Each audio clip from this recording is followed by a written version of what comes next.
Hey guys, welcome back to my channel. My name is Heather, and for today's video topic, I want to talk to you guys about the subject of budgeting. Now, I know I've done some videos in the past regarding the whole topic of budgeting and how to actually do a budget, but this is going to be a little bit more general. Actually, I had a conversation with a younger couple. I'm not going to mention who they are, their names, but nonetheless, the conversation kind of opened my eyes to something that I think a lot of people probably have similar thoughts on, and just kind of some myths about budgeting that I thought it would be important to address and just share my thoughts with you guys as my viewers, being that this is a channel on, you know, overall finances and building wealth and getting out of debt and savings and all that good stuff. So let me kind of start off by giving you guys the backstory of the conversation I had with this couple.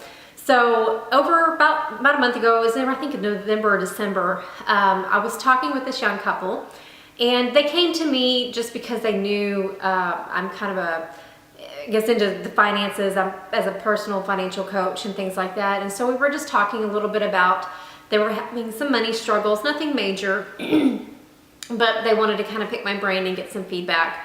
And so the first thing that I asked them was, okay, do you guys do a budget? And they kind of smiled and looked at each other and looked back at me, and they said, well, we've done one before, but we kind of got the hang of it, so we stopped.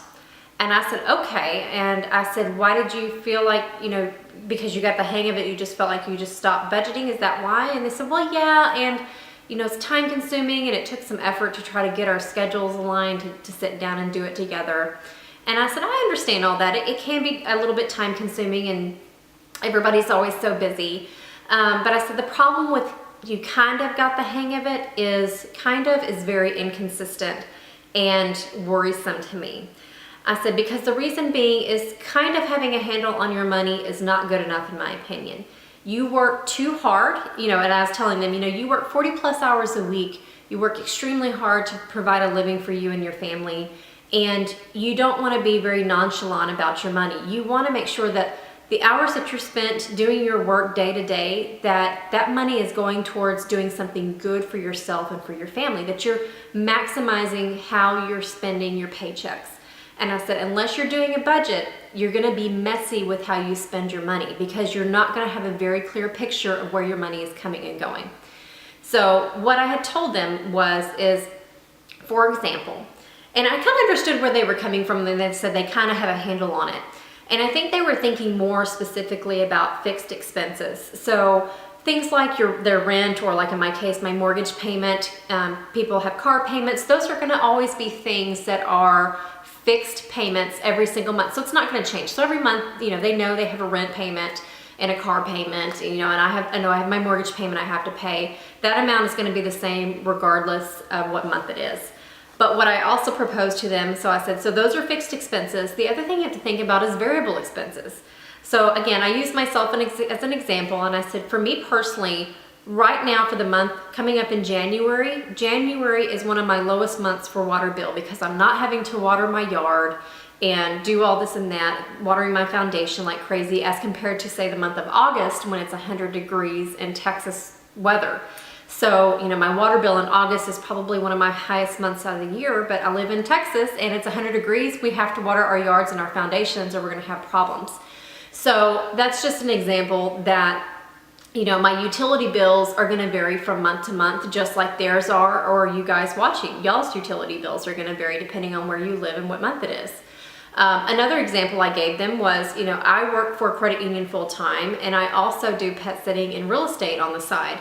So I said, I can get very, very busy in the summer months when people are looking for houses before their kids go back to school, or if they're going on vacations and need a pet sitter, amongst my other job that's full time. So I said, not to sound like goody two-shoes or anything, but I said, sometimes in the summer months when it's 100-degree weather here in Texas and I'm working like crazy, I don't have time or the desire to mow my yard. So I budget that in my budget to pay somebody to come out and mow.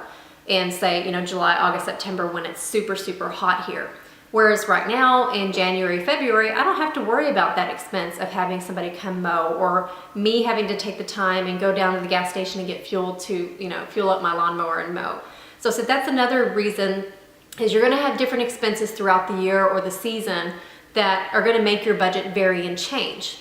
And last example I gave them was, here we are, we're coming up on Christmas. I said, For me personally, again, always using myself as the example, the month of December can be my most expensive month. For the reason is not only do I have my monthly payments, like my mortgage payment, my utility bills like usual, but I said, you're gonna have other things coming up in the month of December that you're not gonna have, say, in the month of March. So I started kind of asking them questions like, what have you been buying for Christmas? And they're like, well, we went and bought wrapping paper at Hobby Lobby and then some sacks and tissue paper and name tags to go on the packages. And by the time they did that with the coupon and tax, it was like $50.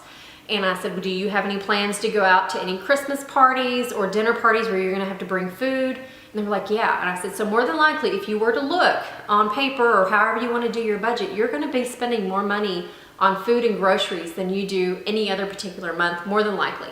Not talking gifts, not talking travel, going to see family out of the area or out of state.